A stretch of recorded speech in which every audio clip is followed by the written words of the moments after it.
This is a world that holds more secrets than the dark side of the moon. It is a world unlike any other, for insofar as astronomers can tell, Earth is the only planet in the solar system that has an ocean. It is the ancestral home of all life on Earth and has within its vastness the smallest and largest of all creatures. From here, man's precursors crawled onto the land 360 million years ago. Since that time, it has been, for man, a place of incredible hostility, of cold, dark, and crushing pressures, a world without air and scant sunlight, a world of enormous challenge and opportunity.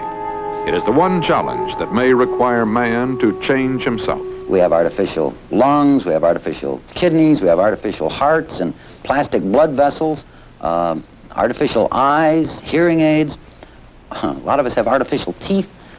Why not artificial gills? The little switch that you could switch from using your lungs to using your gills. Men with gills are not yet a reality, but we can see today the outlines of a host of new devices that will be used to explore the deep frontier by the 21st century.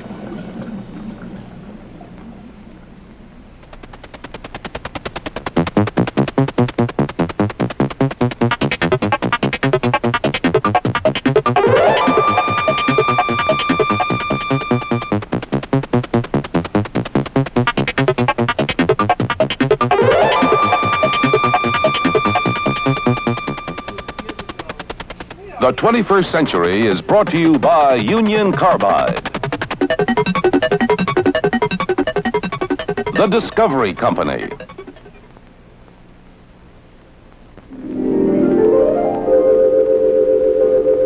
There is only one ocean, and it covers 71% of the Earth's surface. Men sail the ocean, fearful of its power, mystified by the secrets that lie beneath its surface.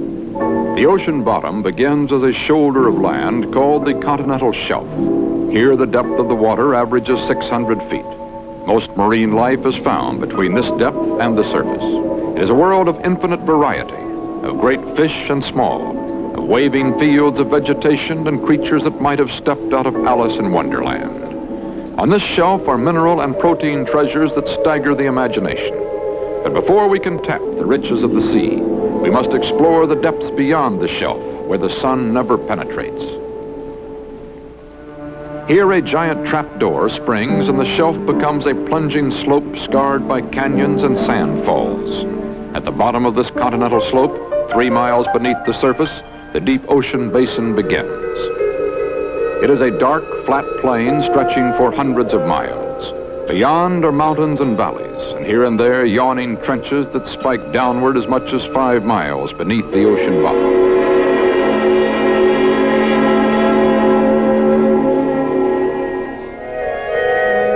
To explore the sea, oceanographers are developing some strange devices. This ship is called FLIP, for Floating Instrument Platform. It has remarkable stability despite the waves. Most wave motion occurs on and just below the surface.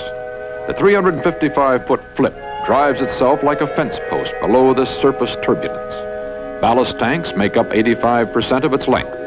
By flooding the aft tanks, the ship actually flips on end. It takes about 15 minutes to transform FLIP from an ordinary-looking ship into something resembling the Loch Ness Monster.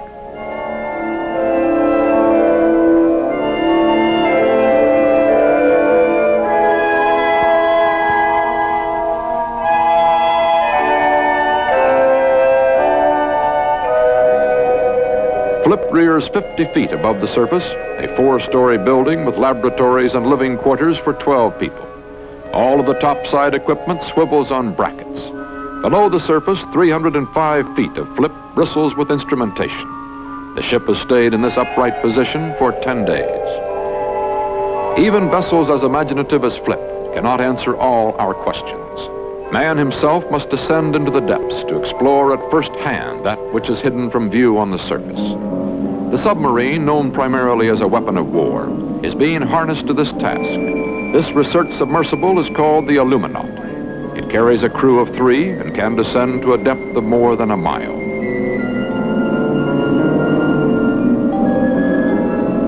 Equipped with wheels, the Illuminaut actually drives over the sea floor. For the scientist observer, it provides an unparalleled view of bottom topography.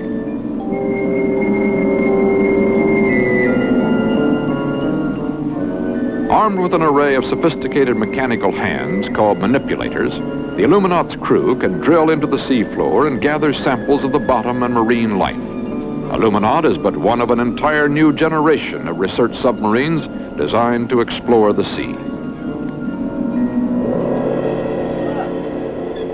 For centuries, men have been forced to recover objects from the sea by dangling hooks from the decks of heaving ships. No longer.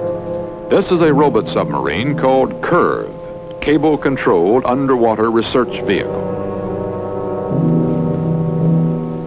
Effective in depths up to 2,000 feet, Curve is operated by remote control from a console on the surface. Targets are acquired by sonar, then a television camera locks on and sends a picture to the operator on the surface. He guides Curve over the target. A mechanical claw makes the pickup. Curve has recovered valuable instrument packages from the bottom of the sea. It recovered the H-bomb off the coast of Spain. Here it picks up a torpedo. The new tools and vehicles are revealing much of the unknown, but they are also constraining. By the 21st century, man will leave his vehicles and take up residence as a free swimmer on the bottom of the sea.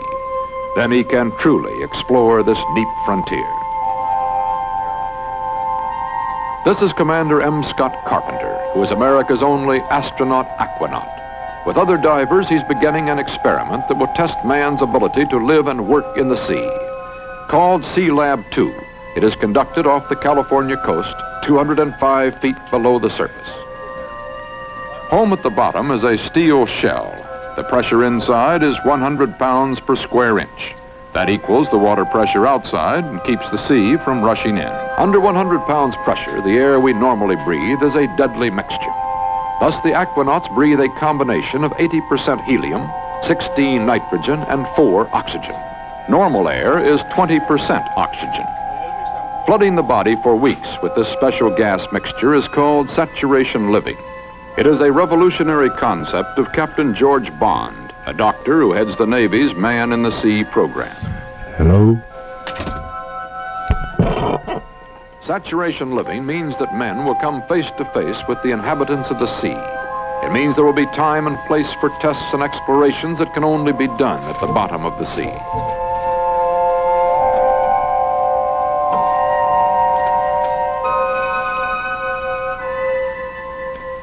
The great pressure is a fact of life. Food, mail, newspapers are delivered from the surface in pressure pots, and the minimal amount of oxygen prevents the candles on an aquanaut's birthday cake from lighting.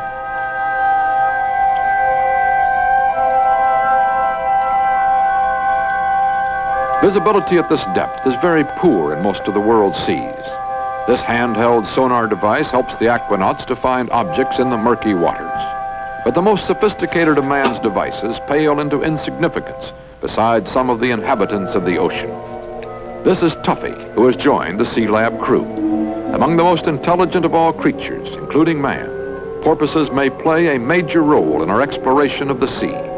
For the aquanauts, Tuffy serves as a messenger boy to the surface and as a guide setting out lines for exploring divers to follow back to Sea Lab.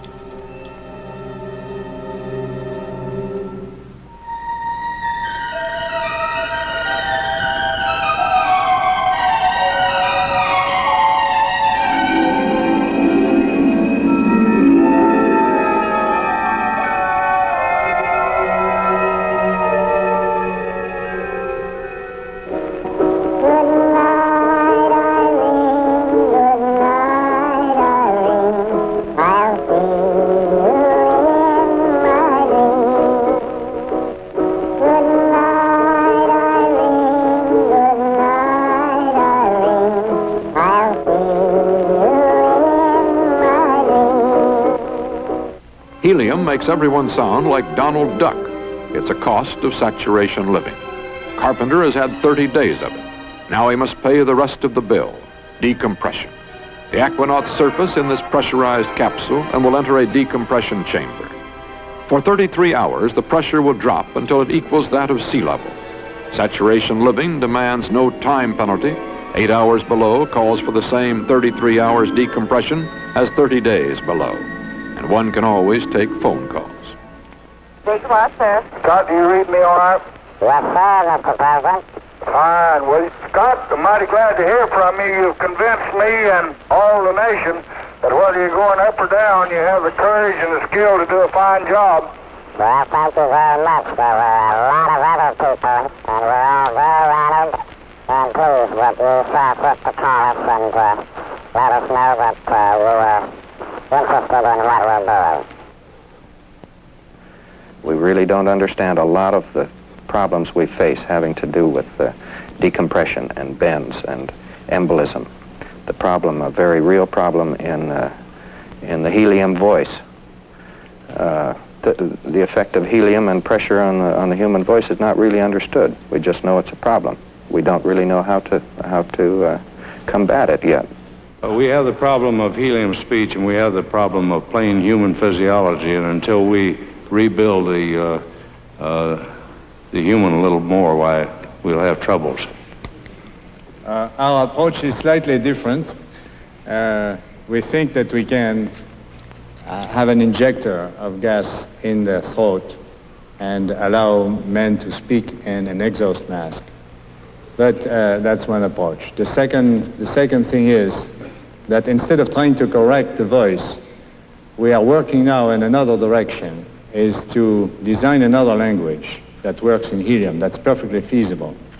The E sound doesn't work. Well, fine, let's abandon that and find other words.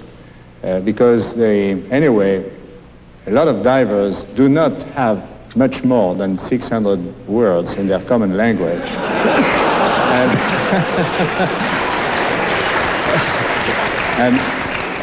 and we can get them to use a kind of underwater Esperanto. Now, I hope that such a language is going to be the same everywhere. We are now playing at 300 feet of depth. And when we step off of 300 feet, we step out of the present and we step a whole order of magnitude into the future. The other night I sat down and made a list of all of the equipment which we would wish to put on a diver working in a very hostile environment at 600 feet. I say what we will wish, not what the diver will tolerate.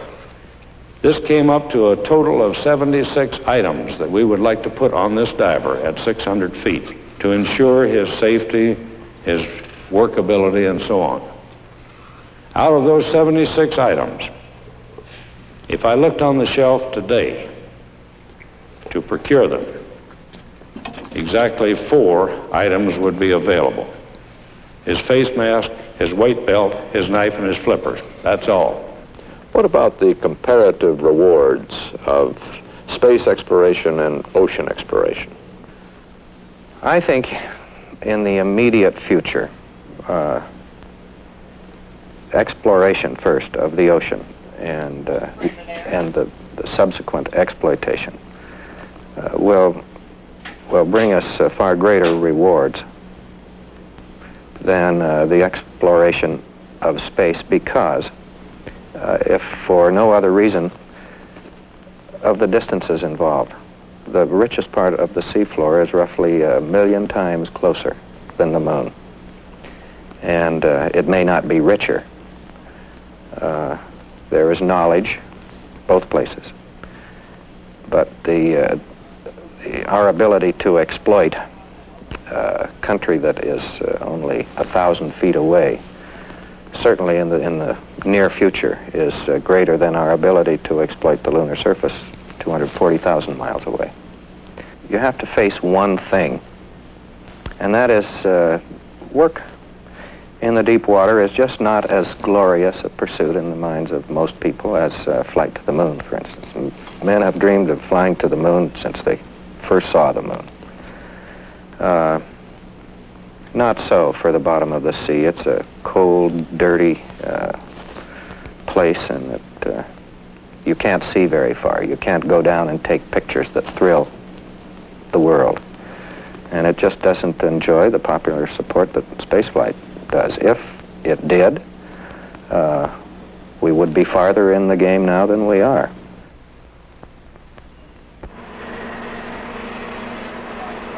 This is Deep Diver, a revolutionary combination of submarine and diving bell.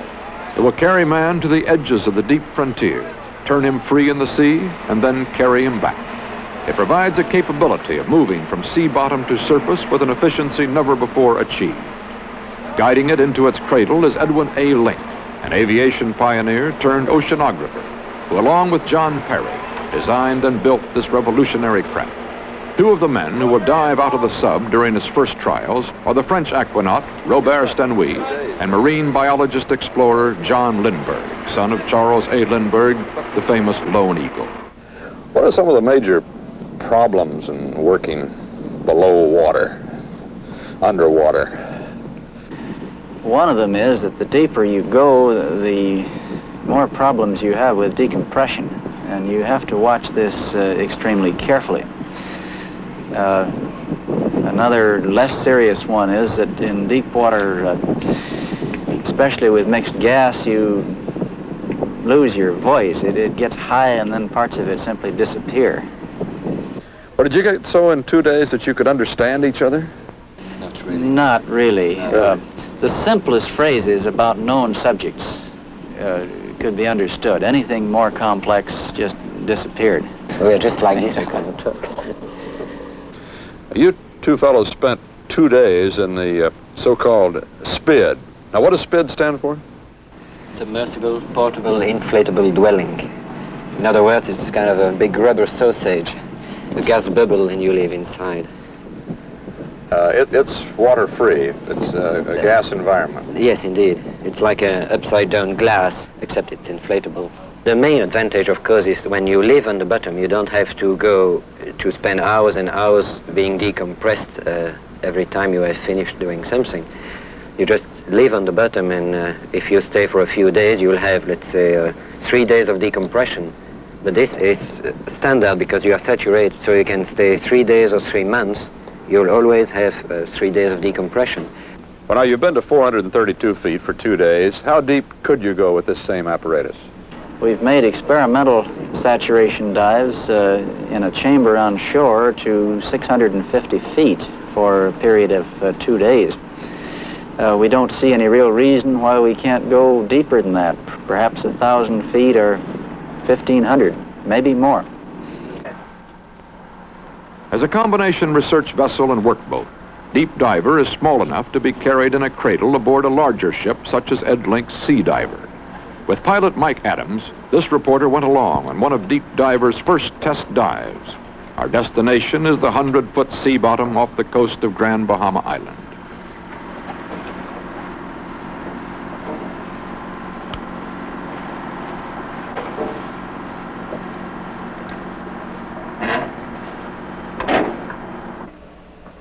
I'd like to explain the emergency procedures to you, Walter. Here we have the life preservers, and we have a mask.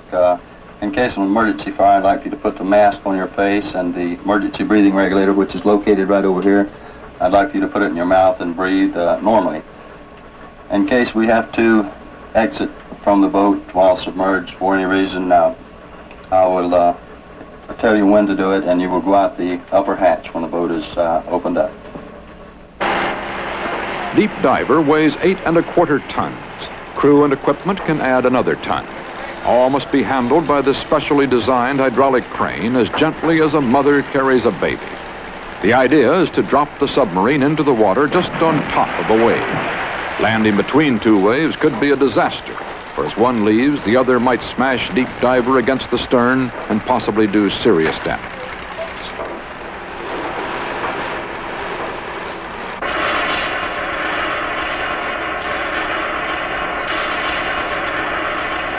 Deep Diver was not designed for surface operation, where it displays all the grace of a fat lady in a foot race. Nor is it a speedboat. 20 batteries enable it to cruise on the surface at just 2.5 knots for 6 hours. Submerged, it cruises at only 2 knots, but is far more maneuverable. Now Deep Diver enters its realm, a world much like space. A hostile world of buoyant waters where the directions of up, down, forward, and back are paralleled by the movements of pitch, roll, and yaw. Deep diver is something like a spaceship with bow and stern thrusters that rotate in a circle and a main engine that can be turned at right angles. Thus, deep diver can turn inside its own 22-foot length and even go sideways. This reporter sat in the observer's seat forward and below the pilot.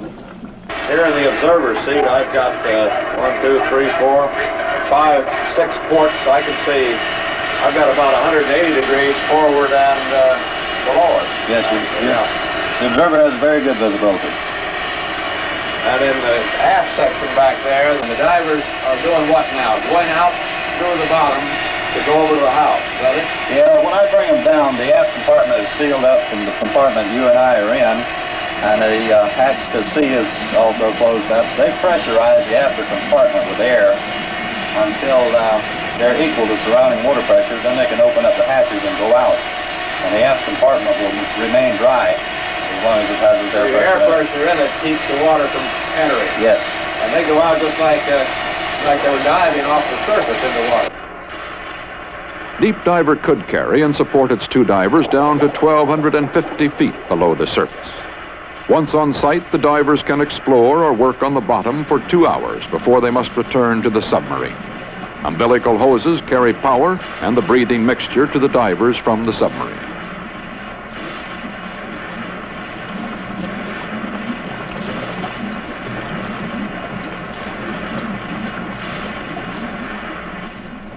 Now, one of the work jobs that the deep diver can do is sort of as a taxi or bus for those divers to take them to a working location, a sea test sort of thing. If we go take a look at it, do you know where it is around here? Yes, it's not very far away. We could run over and have a look at it. Let's do that. Okay.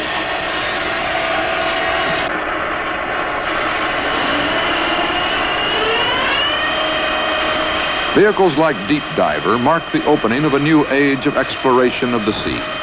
Divers in the 21st century will accomplish as much underwater as the 49ers did in the gold fields. One estimate is that exploitation of the continental shelves will open a new territory the size of Africa.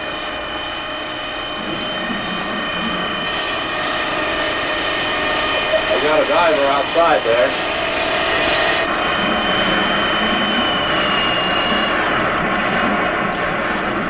I can see right out this port porthole here, what do you call it?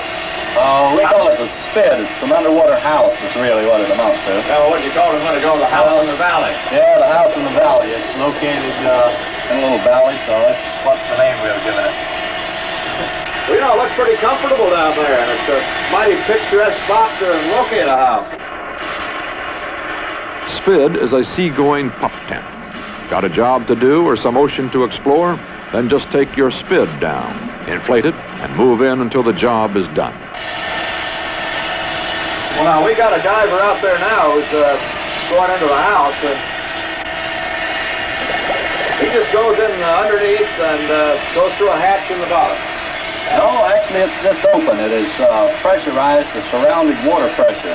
And the deep diver, and it can act as a decompression chamber for them if it has to. This house is exposed to surrounding water pressure, so it's like being in an actual being in the water. And men can get a case of the bends in this particular depth we're in, so we can bring him into deep diver and transport him up to the surface and be decompressing him in the process of going to the surface. We have a decompression chamber in itself that can make right up through deep diver, and he can be put in that if he has to be. Oh, marvelous. Thank you. These are the forerunners of a 21st century technology that will allow man to move between the surface and the sea floor almost as easily as he now commutes between home and office. By the 21st century, our explorations may make the sea as familiar and as livable as any part of the land.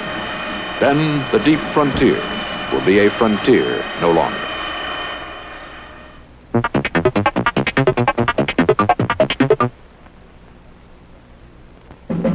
Next week, the 21st century will present autos everywhere.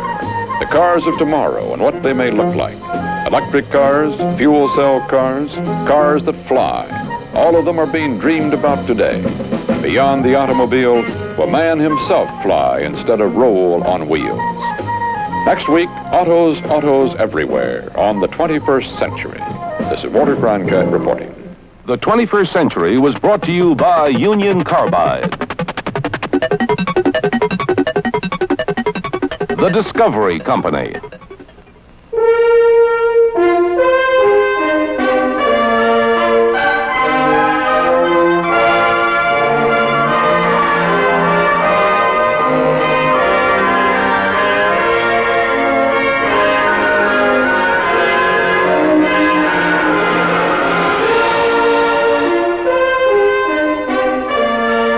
The 21st Century was filmed and edited under the supervision and control of CBS News.